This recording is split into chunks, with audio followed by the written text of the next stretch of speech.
Hello friends, welcome to Educare Science Solution. Myself Shashwat. और आज की वीडियो में हम लोग सॉलिड स्टेट पार्ट 2 करने वाले हैं। इससे पहले की वीडियो में सॉलिड स्टेट पार्ट 1 में हमने पढ़ा था कि सॉलिड क्या होता है, उसकी कैरेक्टरिस्टिक्स पढ़ी थी, टाइप्स ऑफ सॉलिड जिसमें क्रिस्टलाइन और अमॉर्फस सॉलिड पढ़ा था। उसके साथ हमने यूनिट सेल पढ़ा था, स्पेस लैटिस पढ़ा था, टाइप ऑफ यूनिट सेल पढ़ा था, नंबर ऑफ इफेक्टिव पार्टिकल्स और एटम्स ऑफ यूनिट सेल कैसे निकाले वो पढ़ा था। इसके साथ हमने पढ़ा था डेंसिटी ऑफ क्रिस्टल कैसे निकाली जाए और पैकिंग फ्रैक्शन। तो आज की वीडियो में हम लोग चालू कर रहे हैं। नेक्स्ट जो टॉपिक है हमारा वो है close packed structures. Close packed structures. तो क्लास 12 के लेवल पे हम लोग दो तरीके के क्लोज पैक्ड स्ट्रक्चर्स पढ़ेंगे, टू डायमेंशनल और थ्री डायमेंशनल। ठीक है, तो पहला जो है वो है टू डायमेंशनल और दूसरा जो हम लोग पढ़ेंगे वो होगा three dimensional close packed structures. ठीक है, टू डायमेंशनल में जो पहला हम लोग पढ़ेंगे वो होगा square close packing. Square close pack. ठीक है, अब इसको किस तरह होता है वो समझिए। मान लीजिए आपके पार्टिकल्स हैं, ये हो गया,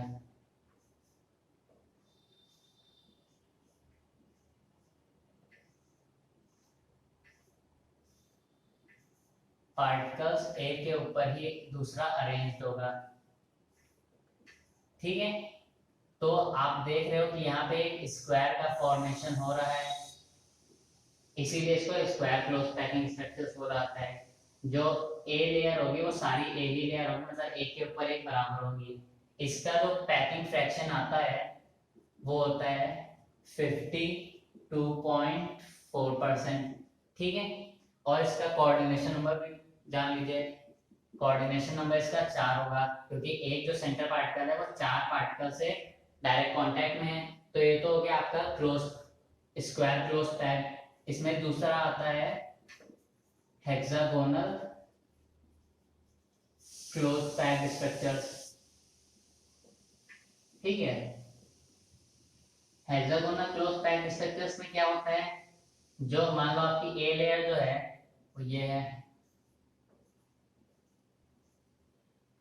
और जो बी लेयर आपकी होगी वो इस डिप्रेशन में होगी। जो ए के सर्कल्स में डिप्रेशन बन रहा है उसमें बी लेयर आएगी आपकी, और जो नेक्स्ट लेयर होगी वो फिर से ए होगी, मतलब जो ऊपर वाली उसके ऊपर साइड में, अपर साइड में। ठीक है, तो यहाँ पे एक हेक्सागोनल फॉर्म हो रहा है, इसलिए इसको बोलते हैं हेक्सागोनल क्लोज पैक स्ट्रक्चर। इसका जो पैकिंग फ्रैक्शन होता है वो स्क्वायर क्लोज पैक स्ट्रक्चर से ज्यादा होता है, 60.4% होता है। ठीक है, और कोऑर्डिनेशन नंबर इसका आप देख रहे हो कि 6 से कांटेक्ट में, तो इसका 6 होता है कोऑर्डिनेशन नंबर। तो ये तो हो गया टू डायमेंशनल। अब बात करते हैं three dimensional close pack structures की। इसमें जो पहला आता है वो होता है हमारा हेक्सागोनल क्लोज पैक स्ट्रक्चर। ठीक है, इसमें क्या होता है, पार्टिकल किस तरह अरेंज होते हैं, ये आपकी एक लेयर हो गई, दूसरी उसके डिप्रेशन में आएगी,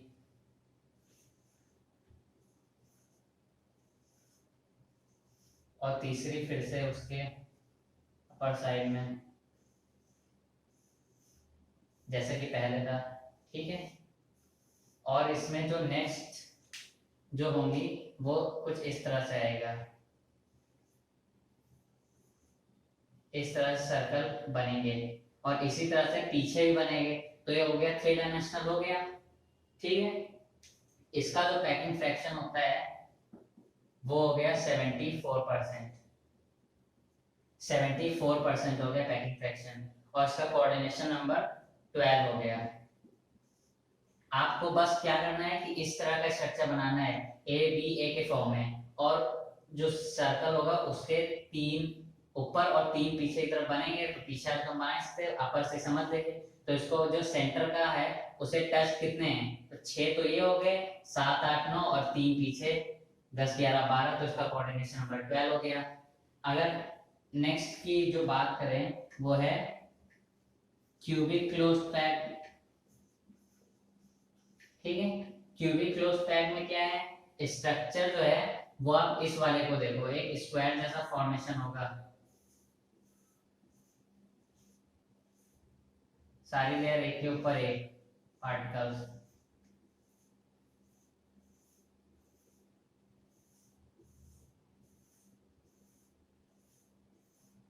ठीक है, और जो नेक्स्ट पार्टिकल्स होंगे वो इस तरह होंगे, यार इसको हटाने, यहाँ पर बना देते हैं, इस तरह से कांटेक्ट में होंगे। ठीक है, तो यहाँ पे क्या हो रहा है, जो सेंटर पार्टिकल है उससे 1 2 3 4 डायरेक्ट कांटेक्ट में, और 4 उसके ऊपर एक स्क्वायर के फॉर्म में रख दीजिए और 4 पीछे, तो इसका कोऑर्डिनेशन नंबर भी 12 हो गया और इसका पैकिंग फ्रैक्शन 74% हो गया। सेम, तो अगर आपके पार्टिकल दोनों में ही अरेंज होंगे तो उसकी पैकिंग फ्रैक्शन बराबर होगा। ठीक है, सो ये तो हो गया आपका क्लोज पैक्ड स्ट्रक्चर्स। और ये तो अब हम लोग पढ़ेंगे, इससे पहले आप समझ लीजिए कि कोऑर्डिनेशन नंबर क्या होता है। Coordination number, number of particles direct contact with other particle. किसी भी स्ट्रक्चर में कोई पार्टिकल जो है वो कितने पार्टिकल से डायरेक्ट कांटेक्ट में है, ठीक है, वही उसका कोऑर्डिनेशन नंबर होगा। तो यहाँ पे कोऑर्डिनेशन नंबर 6 होगा, तो ये होता है कोऑर्डिनेशन नंबर। अब आपको 3 का कोऑर्डिनेशन नंबर याद रखना है, HCP CCP, जिन जो कि अभी हमने पढ़ा था हेक्सागोनल क्लोज पैक्ड और क्यूबिक क्लोज पैक्ड, तो इनका 12 होता है, और इसके साथ साथ आप याद रखना होगा BCC का, जिसका 8 होता है। ठीक है, तो ये 2 चीजें आपको पता होनी चाहिए। अब हम लोग पढ़ते हैं वॉइड्स क्या होते हैं। आपने अभी देखा था कि पार्टिकल्स किसी पैटर्न में अरेंज हो गए, मान लीजिए वो पैटर्न इस तरह है,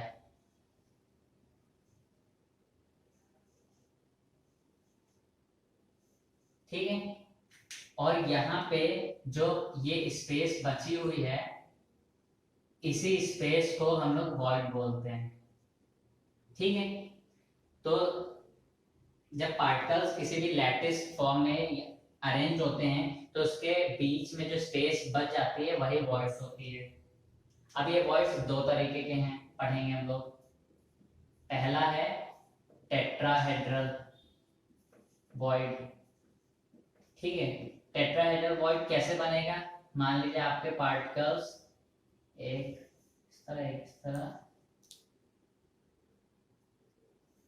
इस तरह अरेंज हो गए, और चौथा पार्टिकल इस तरह से अरेंज हो गया, तब यहाँ पे जो वॉइड बनेगा वो टेट्राहेड्रल वॉइड होगा। ठीक है, और इसके साथ आपको एक फॉर्मूला याद रखना है जो न्यूमेरिकल्स में करने में आता है, कि नंबर ऑफ टेट्राहेड्रल वॉइड बराबर होंगे 2 times of number of particles. जितने नंबर ऑफ पार्टिकल्स होंगे उसका ट्वाइस होगा नंबर ऑफ टेट्राहेड्रल वॉइड। ठीक है, और दूसरा है हम लोग जो पढ़ेंगे वो है octahedral void. Octahedral void, octahedral void किस तरह फॉर्म होगा, मान लीजिए आपका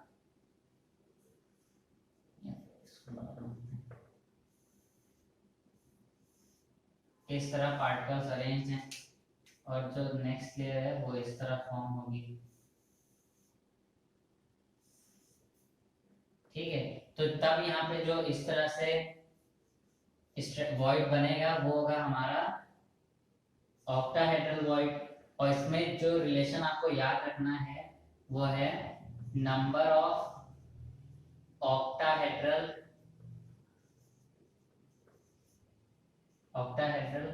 void equals to number of particles। यहाँ पे नंबर ऑफ पार्टिकल्स होंगे वो नंबर ऑफ ऑक्टाहेड्रल वॉइड्स के बराबर होंगे। तो ये दो ही चीजें काम आती हैं आपका न्यूमेरिकल सॉल्व करने में, ठीक है।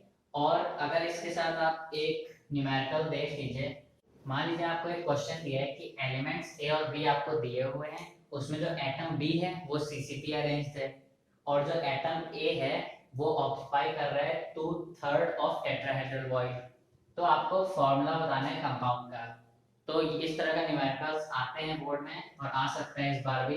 तो आपको ये दो फॉर्मूले ध्यान में रख के इस क्वेश्चन को सॉल्व करना होगा। आपको दिया है कि बी एटम जो है वो सीसीपी अरेंज्ड है, तो बी को नंबर ऑफ पार्टिकल्स जो हैं, बी के नंबर ऑफ पार्टिकल्स जो हैं, नंबर ऑफ एटम्स जो हैं, उसको हम लोग ए मान के सकते हैं। और ए जो है 2/3 ऑफ टेट्राहेड्रल वॉइड।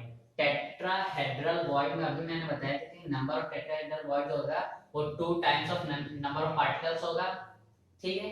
तो आपको अगर इसको अगर हम लोग इस तरह लिख लें 2/3 ऑफ टेट्राहेड्रल वॉइड जो कि बराबर होगा 2/3 ऑफ 2 टाइम्स ऑफ ए, क्योंकि नंबर ऑफ पार्टिकल्स ये है और 2 times of number of particles tetrahedral void होता है। तो इसको किस तरह लिखोगे, टेट्राहेड्रल वॉइड जो होता है वो 2 times of number of particle हो गया। तो आपको इस तरह का रिलेशन आएगा।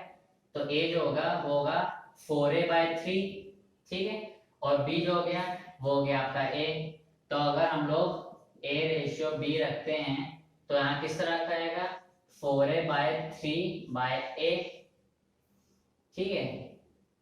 तो यहाँ पे ए से कैंसिल करो तो आपको जो आएगा 4:3। तो जो फॉर्मूला बनेगा ए और बी का वो बनेगा A4B3, ठीक है। ये कंपाउंड का फॉर्मूला होगा फॉर्मूला। तो इस तरह के ही न्यूमेरिकल्स आपको आएंगे जो पूछे जाते हैं, तो आपको ये सॉल्व करने का तरीका मालूम चल गया, ठीक है। तो जो हमारा नेक्स्ट टॉपिक है वो है रेडियस रेशियो। रेडियस रेशियो इसको r+/r- से डिनोट किया जाता है। इसका फॉर्मूला क्या होता है रेडियस रेशियो का, वो होता है radius of cation upon radius of anion, ठीक है। तो एक चीज देखिए कि मान लीजिए आपका कैटायन का साइज इतना बड़ा है और उस पे एनायंस लगे हुए हैं,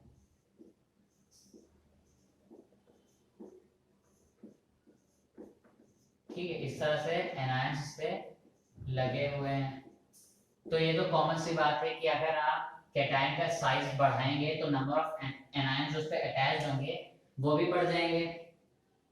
तो अगर हम लोग कैटायन के मैथ के उससे ले लीजिए, अगर आप कैटायन को बढ़ा रहे हैं या एनायन के अमाउंट उससे बढ़ जाएगा, तो इसको किस तरह r+/r- लिखते हैं। तो इससे एक चीज आपको रीजनिंग में क्वेश्चंस आते हैं इस तरह के, तो इससे कोऑर्डिनेशन नंबर भी पता चल जाएगा आपको, कोऑर्डिनेशन नंबर भी बढ़ेगा, ठीक है, क्योंकि number of particles attach directly वो भी बढ़ रहे हैं। तो अगर आपका रेडियस रेशियो बढ़ रहा है तो रिलेशन क्या बनेगा कि आपका कोऑर्डिनेशन नंबर भी बढ़ेगा और उसके साथ क्या होगा, आपकी स्टेबिलिटी भी बढ़ेगी, ठीक है। तो ये पॉइंट तो आपको याद रखना होगा क्योंकि ये रीजनिंग में बहुत ज्यादा पूछा जाता है कि मान लो कैटायन का साइज बड़ा है तो स्टेबिलिटी क्यों ज्यादा है, स्टेबिलिटी ज्यादा है या कम हो रही है, इस तरह से पूछ लेते हैं। तो ये तो हो गया आपका रेडियस रेशियो का, जिससे क्वेश्चंस पूछे जाते हैं, रीजनिंग में ज्यादा पूछे जाते हैं। और जो आपको एक चीज याद रखनी है वो एक चार्ट है, वो चार्ट याद रखो तो आपको सारी वैल्यूज याद रहेंगी। इसका कोऑर्डिनेशन नंबर एंड फॉर्म या स्ट्रक्चर ले लो और एग्जाम्पल, ठीक है। अगर आपका रेडियस रेशियो दिया है 0.155 से 0.225 तक, दूसरा आएगा 0.225 से 0.414 तक, तीसरा है 0.414 से 0.732 और चौथा होगा 0.732 से 1। तो यहाँ पे कोऑर्डिनेशन नंबर 3 आएगा, इसका 4 होगा, इसका 6 और इसका 8। इसका क्या होगा स्ट्रक्चर? Trigonal planar. ठीक है। कोऑर्डिनेशन नंबर 4 इसका क्या होगा? इसका होगा टेट्राहेड्रल। 6 जिसका कोऑर्डिनेशन नंबर है वो है ऑक्टाहेड्रल, और जिसका 8 है अभी पढ़ा था बीसीसी, बॉडी सेंटर्ड स्ट्रक्चर। ठीक है। इसका एग्जांपल B2O3 ले लो, टेट्राहेड्रल का ZnS जिंक सल्फाइड ले लो, ऑक्टाहेड्रल का NaCl एग्जांपल है बहुत अच्छा, और BCC का आप ले लो CaCl। ठीक है। तो इस चार्ट को याद रखो, तो आपको वैल्यूज याद रखेंगे, या कई बार डायरेक्टली क्वेश्चन पूछ लेते हैं कि टेट्राहेड्रल स्ट्रक्चर का कोऑर्डिनेशन नंबर क्या है, तो 4 होता है, उसका रेडियस रेशियो कहाँ से कहाँ तक है तो वो यहाँ पे दिया हुआ है, तो इस टेबल को आपको याद रखना होगा। ठीक है। The next topic is defects. Defects क्या होता है? क्रिस्टल में पार्टिकल्स जो होते हैं एक रेगुलर पैटर्न में अरेंज्ड होते हैं, उसमें अगर कोई डिस्टरबेंस होती है, डिस्टर्ब होता है पार्टिकल्स, अरेंजमेंट जो होता है उसमें डिस्टरबेंस होती है, तो उसी को डिफेक्ट्स बोलते हैं। तो जो प्रॉपर डेफिनेशन है डिफेक्ट्स की वो क्या है? Imperfection from perfect arrangement of particles in crystal. ठीक है। तो defects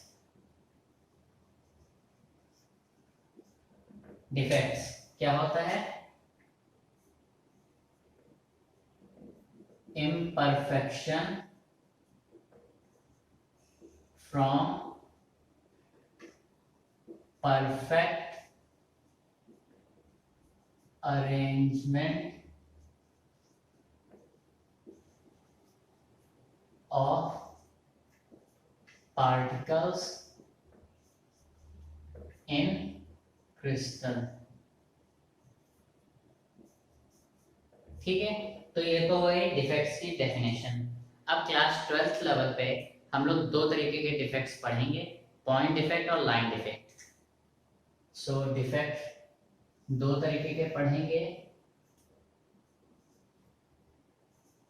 point defect and the second is line defect. तो पॉइंट डिफेक्ट क्या होता है? जब डिस्टरबेंस जो होती है किसी पर्टिकुलर पॉइंट पे होती है, इम्परफेक्शन किसी पर्टिकुलर पॉइंट पे या किसी पर्टिकुलर पार्टिकल या एटम पे हो, तो उसे हम लोग बोलेंगे point defect. So imperfection at any point, किसी एक पॉइंट पे होगी तो वो पॉइंट डिफेक्ट होगा। लाइन डिफेक्ट में क्या होगा? किसी एक पर्टिकुलर डायरेक्शन में सभी पार्टिकल्स में डिस्टरबेंस होगी। So imperfection in a particular direction, किसी एक पर्टिकुलर डायरेक्शन में जब होगी तो लाइन डिफेक्ट होगा। तो क्लास 12th में बेसिकली हमें पॉइंट डिफेक्ट को ब्रीफली पढ़ना है। तो पॉइंट डिफेक्ट जो होते हैं वो हम लोग 3 तरीके के पढ़ेंगे।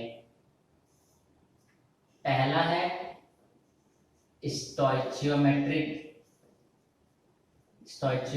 डिफेक्ट। ठीक है।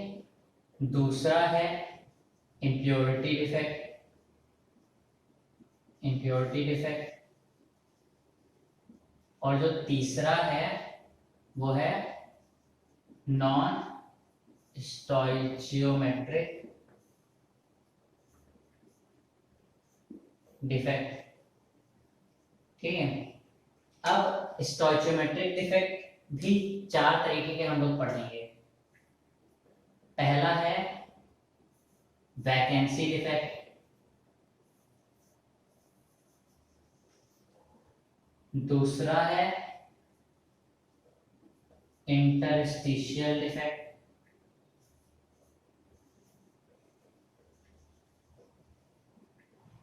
तीसरा है फ्रैंकियल डिफेक्ट,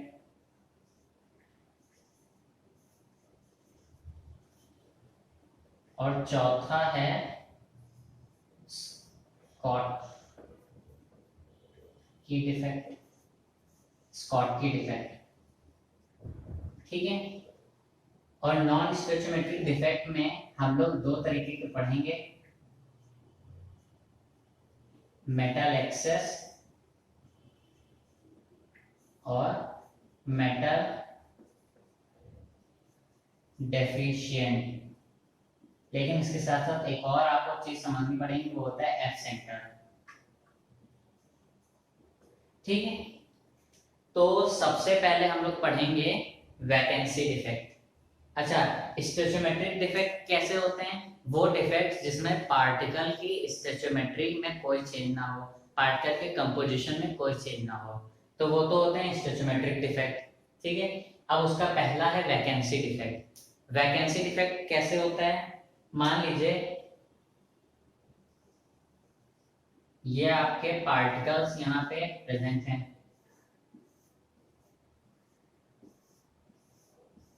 ठीक है, यहाँ पे आपके पार्टिकल्स प्रेजेंट हैं, और अगर पार्टिकल्स अपनी इंटरस्टिशियल, अपनी जो वैकेंट साइट होती है, अपनी जो साइट होती है क्रिस्टल लैटिस, उसको गायब हो जाए वहां से, ठीक है, तो वहां पे वैकेंसी स्पेस डेवलप हो जाएगी। तो इसको हम लोग बोलेंगे वैकेंसी डिफेक्ट, कि पार्टिकल अपने क्रिस्टल लैटिस साइट को छोड़ दिए हैं और वो साइट लैटिस हो गई हैं, वो क्रिस्टल लैटिस साइट वैकेंट हो गई, तो उसको बोलेंगे वैकेंसी डिफेक्ट। अब इसमें क्या होता है, एक ही चीज पूछी आती है कि डेंसिटी जो है इसकी इंक्रीज होगी या डिक्रीज होगी। तो पार्टिकल्स जो है अपनी पोजीशन को छोड़ रहे हैं, नंबर ऑफ पार्टिकल्स डिक्रीज कर रहे हैं, तो इसका मतलब यहाँ पे डेंसिटी जो होगी डिक्रीज करेगी, डेंसिटी डिक्रीज करेगी। और कंडेंस, अच्छा पहले आप ये समझ लीजिए कि ये दो जो होते हैं, पहला और दूसरा, वैकेंसी डिफेक्ट और इंटरस्टिशियल डिफेक्ट, ये नॉन आयनिक कंपाउंड्स में होते हैं। ठीक है, और जो फ्रैंकियल और स्कॉटकी डिफेक्ट है वो आयनिक कंपाउंड्स में होगा, आयनिक कंपाउंड्स में। तो जैसा कि अभी आपने देखा वैकेंसी डिफेक्ट में पार्टिकल्स अपने क्रिस्टल लैटिस को छोड़ देते हैं और वो वैकेंट हो जाती है वो प्लेस, तो डेंसिटी डिक्रीज हो जाएगी। ठीक है, अब दूसरा है इंटरस्टिशियल डिफेक्ट। इंटरस्टिशियल डिफेक्ट में क्या होता है, पार्टिकल्स जो हैं अपने लैटिस साइड में प्रेजेंट होते हैं, साथ में कुछ पार्टिकल्स इंटरस्टिशियल साइट्स को भी ऑक्युपाई कर लेते हैं, इंटरस्टिशियल साइट्स को ऑक्युपाई कर लेते हैं। इंटरस्टिशियल साइट्स क्या होती हैं, दो मेटल्स के बीच में जो स्पेस होती है उसे इंटरस्टिशियल साइट्स बोलते हैं। और इंटरस्टिशियल कंपाउंड्स क्या होते हैं, सो दो मेटालिक एटम्स के बीच में अगर नॉन मेटल्स ऑक्युपाई कर लेते हैं, नॉन मेटल्स के एटम उस जगह को, तो उसे इंटरस्टिशियल कंपाउंड्स बोलते हैं। ठीक है, तो यहाँ पे पार्टिकल्स के इंटरस्टिशियल साइट्स के अलावा उनके इंटरस्टिशियल साइट्स पे भी मतलब पार्टिकल्स प्रेजेंट होंगे, तो उसको इंटरस्टिशियल डिफेक्ट बोलेंगे, और इसमें डेंसिटी जो है वो बढ़ जाएगी। ठीक है, और अब बात करते हैं फ्रैंकियल डिफेक्ट की। फ्रैंकियल डिफेक्ट में क्या होता है, मान लीजिए आपके पार्टिकल इस तरह अरेंज्ड हैं, ठीक है, और जो आपके पार्टिकल फिक्स पोजीशन पे प्रेजेंट हैं, वो अपनी फिक्स पोजीशन को, अपने क्रिस्टल लैटिस को छोड़ देंगे और इंटरस्टिशियल साइट्स ऑक्युपाई कर लेंगे।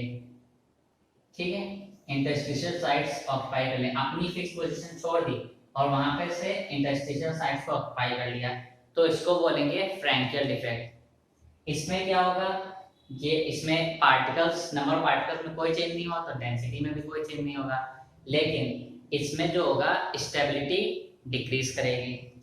सो स्टेबिलिटी के रेस्पेक्ट में देखें तो ये डिक्रीज करेगा, ठीक है, स्टेबिलिटी डिक्रीज करेगी और कंडक्टिविटी जो होगी, कंडक्टिविटी वो इंक्रीज कर देगी। ये तो हो गया फ्रैंकेल डिफेक्ट। बात करते हैं स्कॉटकी डिफेक्ट की। स्कॉटकी डिफेक्ट में क्या होता है, मान लीजिए आपके पार्टिकल्स इस तरह से हैं,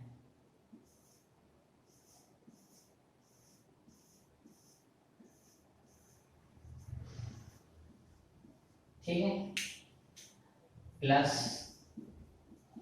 माइनस प्लस, क्योंकि आयनिक क्रिस्टल्स में होता है। तो क्या होगा स्कॉटकी डिफेक्ट में कि equal number of ions, equal number of ions मतलब इक्वल नंबर ऑफ कैटायन और एंड एनायंस अपनी लैटिस को छोड़ देंगे। मान लीजिए इधर से अगर एक कैटायन हटा तो इधर से एनायन हट जाएगा, ठीक है। तो इस तरह के डिफेक्ट को स्कॉटकी डिफेक्ट बोलेंगे, जहां पे नंबर ऑफ आयंस मतलब इक्वल नंबर ऑफ कैटायन और इक्वल नंबर ऑफ एनायन जो होंगे वो गायब हो जाएंगे, तो उसको बोलेंगे स्कॉटकी डिफेक्ट। इसमें क्या होगा, स्टेबिलिटी भी डिक्रीज करेगी और कंडक्टिविटी डिक्रीज करेगी, ठीक है। तो ये तो हो गया आपका स्टोइचोमेट्रिक डिफेक्ट। अब बात करते हैं इम्प्योरिटी डिफेक्ट की। इम्प्योरिटी डिफेक्ट क्या होता है, एक बहुत ही अच्छा एग्जांपल है। मान लीजिए आपने SrCl2 या CaCl2 मिक्स किया मोल्टेन NaCl के साथ, ठीक है, और उसको क्रिस्टलाइज कर लिया, क्रिस्टल फॉर्म हो गया उसका इन दोनों के मिक्सचर का। SrCl2 एक एक देखते हैं, CaCl2 में मोल्टेन NaCl ऐड किया, उसका क्रिस्टल फॉर्मेशन हो गया। तो क्या होगा क्रिस्टल में, अगर आप देखें कि पार्टिकल्स में कैसा अरेंजमेंट हुआ कि एक कैल्शियम, एक Ca+2 आयन जो है वो रिप्लेस करेगा दो सोडियम आयंस को, उनकी फिक्स पोजीशन से रिप्लेस कर देगा और एक साइड को ऑक्यूपाई करेगा। मान लीजिए आपका इस तरह से यहाँ पे है और यहाँ पे प्लस आयंस प्रेजेंट हैं, प्लस यहाँ पे माइनस प्रेजेंट होगा और यहाँ पे फिर प्लस। इस तरह मान लीजिए पार्टिकल्स अरेंज्ड हैं, ठीक है। तो यहाँ पे अगर Ca2+ आएगा और वो रिप्लेस करेगा दो को, तो यहाँ से दो हट जाएंगे, दो सोडियम आयन रिप्लेस हो जाएंगे और Ca+2 जो है वो एक जगह को ऑक्यूपाई कर लेगा और दूसरी जो है लेफ्ट हो जाएगी। तो इस तरह के डिफेक्ट को इम्प्योरिटी डिफेक्ट बोलते हैं। एक बहुत ही अच्छा एग्जांपल यही है, CaCl2 में जब मोल्टेन NaCl ऐड करोगे क्रिस्टल फॉर्मेशन होगा, तो उसमें क्या होगा, कैल्शियम आयन जो है वो दो सोडियम आयन को रिप्लेस करेगा, उसकी एक जगह को ऑक्यूपाई कर लेगा और दूसरा वैकेंट रह जाएगा। तो ये तो हो गया आपका इम्प्योरिटी डिफेक्ट। नॉन स्टोइचोमेट्रिक डिफेक्ट क्या होते हैं, ऐसे डिफेक्ट्स जिसमें पार्टिकल, जिसमें जो क्रिस्टल है उसकी स्टोइचोमेट्री चेंज हो रही है, उसका कंपोजिशन चेंज हो रहा हो, तो उसको बोलेंगे स्टोइचोमेट्रिक, नॉन स्टोइचोमेट्रिक डिफेक्ट। अब इसमें मेटल एक्सेस है, मेटल डेफिशिएंट और एफ सेंटर है।